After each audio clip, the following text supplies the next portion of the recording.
I've talked a lot about the Daleks of the Restoration Empire, but I've decided to share with you all where they actually come from. Recently, since COVID kind of screwed things up for everyone, various animators and comic book artists and voice talents decided to come together in a multi-platform event called Time Lord Victorious, which ties together various graphic novels and the 5-part Daleks series, which would make a heck of a movie if they were all joined together, and even an escape room, which probably got shut down by now thanks to COVID. But for now, let's just talk about the Daleks miniseries. It begins with a Dalek fleet invading the planet Ilos, although they pronounce it Islos, so who knows how you want to pronounce it. Seems there's a powerful library with vast quantities of knowledge that the Daleks want to possess. And I guess they decided invading the library with the Vashta Narada infestation was too much of a hassle. So they break through the defenses quite easily. An executioner Dalek leading legions of drones against the orbital defense array and eventually bombing the planet itself, even easily locating security bunkers where the planet's population hides. Meanwhile, the head librarian, which is a robot, informs the Emperor that he's not going to get his grubby sucker on a single page of the library.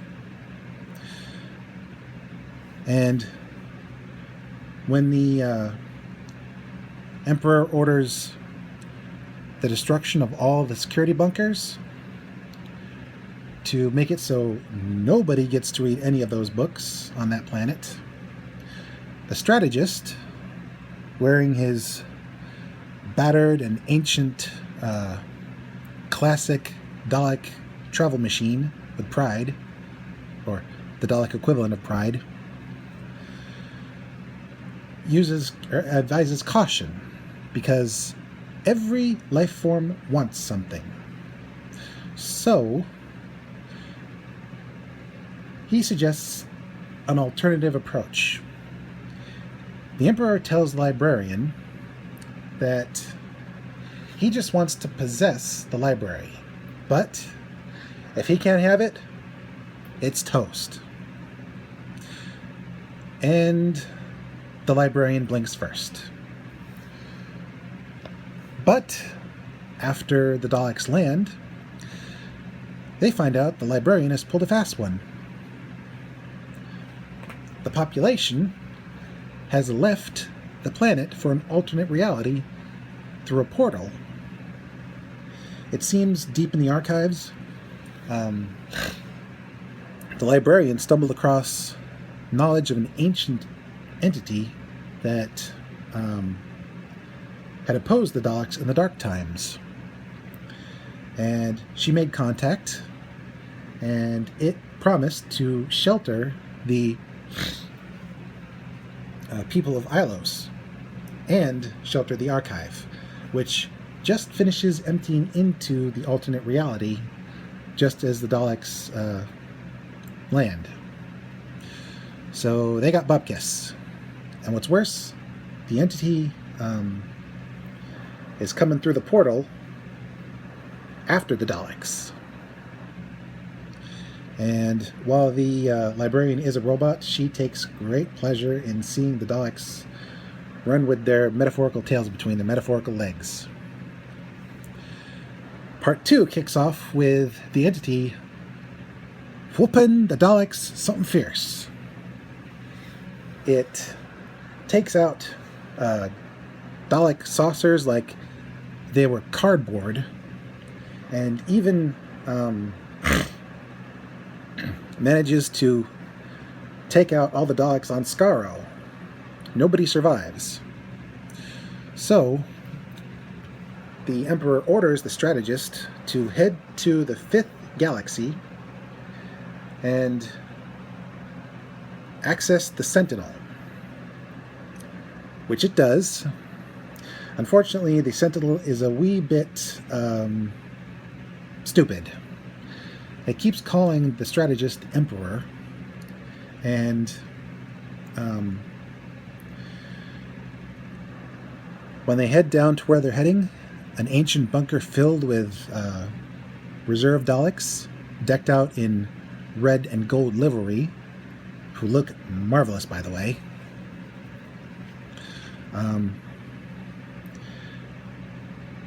The strategist finds one of his theories about the entity confirmed.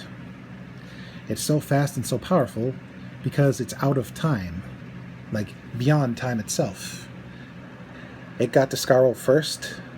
It got to the 5th galaxy outpost first, and it infected the Sentinel, which in turn reprogrammed the Daleks to become vessels for small bits of the entity. So their own army gets turned against them.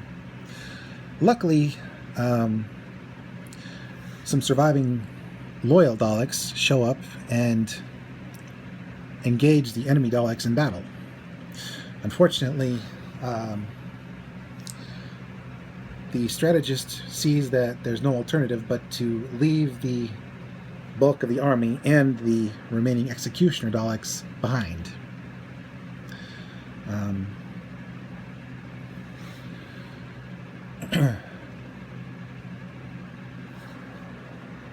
Which dwindles their numbers severely after they set fire to the 5th galaxy outpost planet.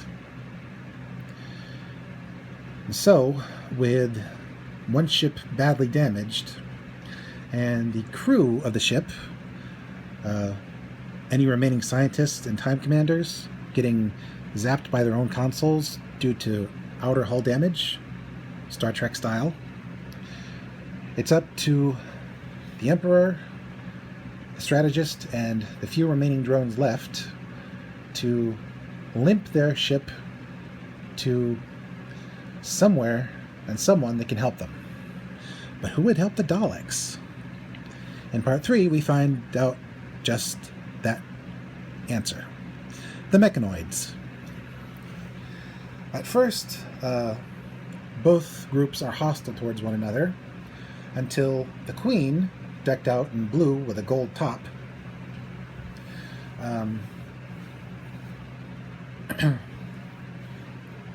comes out to parley with the Emperor. He reluctantly placates her, and she takes him to her private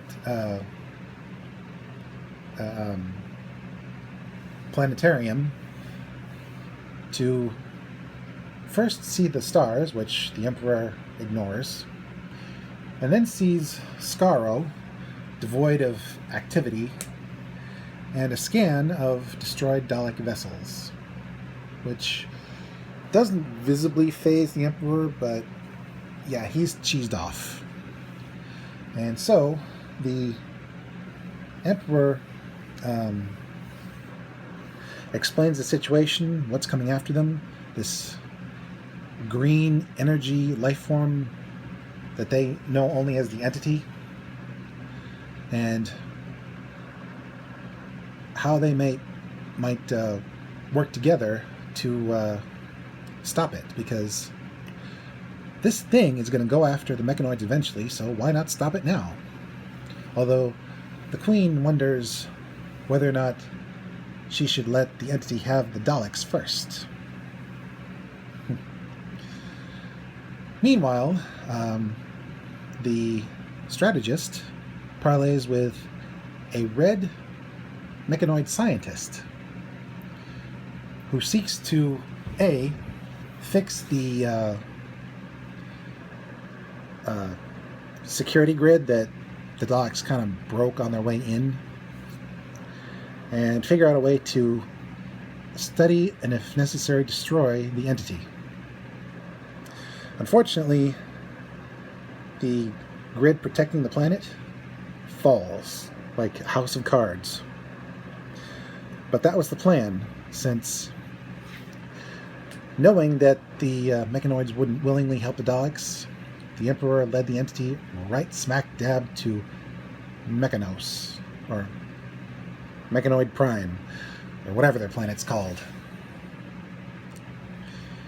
In part 4,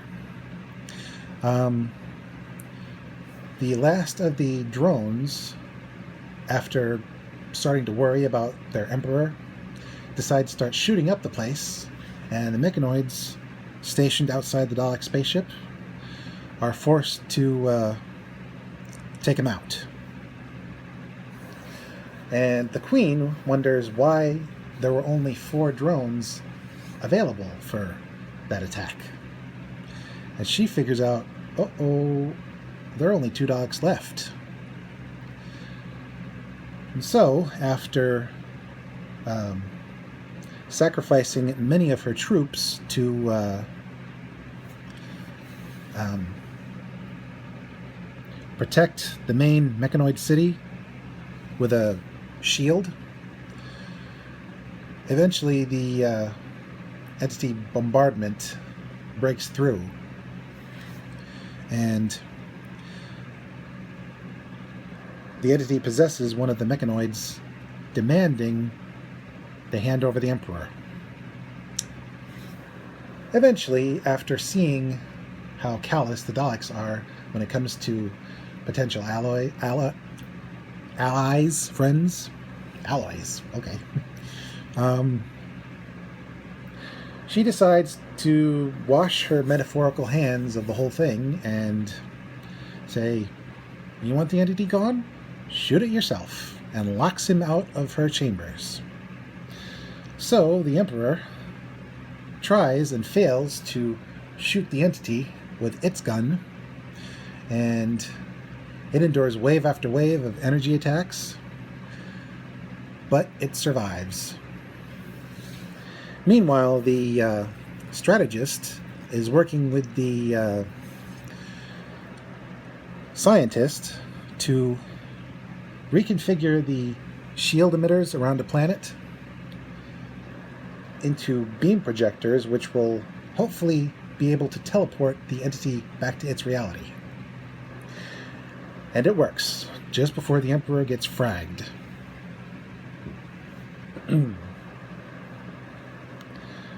So, with the day basically saved, the Queen tells the Emperor that now that the entity is no longer a threat, get off my planet, because you're about to become extinct. And realizing the Queen is going to hunt the last 2 Daleks in existence to the end of the universe, the Emperor is basically like, bring it on, and leaves, taking the strategist with him. And in the final part of the series, the last remaining Daleks land back on Skaro, Roswell style, and get the city's power grid back online, just in time for the mechanoids to come out in force. First the Queen and her scientist, then a whole wrath of troops. And she's like, I have the superior numbers. And the Emperor's like, no, you don't. And a whole bunch of Daleks show up out of nowhere. Turns out there were even more Daleks hiding beneath the surface of the planet. And a few saucers get called back from the outer reaches to begin the attack anew. And this battle between the mechanoids and the Daleks is glorious. It puts the one from the chase into shame. The Emperor presides over the whole thing, ordering his troops to exterminate. and watching the carnage and thinking, good. And meanwhile, the Queen, the scientist, and a few of the troops take the strategist hostage and offer him a bribe, basically. He can either die with his emperor or turn on his emperor and send him to another reality using the Dalek beam projector that's at the heart of the city. He agrees to the latter. And when the emperor sees his strategist palling around with the mechanoids, he orders the troops to exterminate.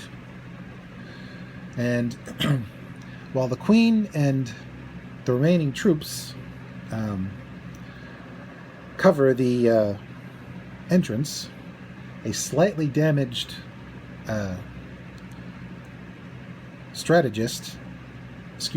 scientist and the fully functional strategist head to the control chamber for the beam projector. And so, after opening up a portal to the entity's home dimension, the strategist and scientists put their plan into action. But it's a double cross. Earlier in the series, in order to figure out how to remove the entity from this reality, the scientists inadvertently let the strategist see the base code of the mechanoids' systems. So it uses that to teleport all the mechanoids into the entity's home dimension, rendering them effectively extinct. And after the Emperor and strategist gloat to each other and metaphorically pat each other on the back, the entity uses the last of its energy in this reality, channeling through a damaged mechanoid, and lets the Emperor know he has no idea what's coming. And he really doesn't, because this story continues on the Time Lord Victorious graphic novel, which I haven't started yet, but I'm looking forward to. Really, I highly recommend checking out as much of this story, whether it's canon or not, that's debatable, as you can, because for a true Whovian, this has everything. But for a Dalek lover, this has even more. So, until then, this is Mr. J signing out and reminding you, Daleks always win. Except when they don't.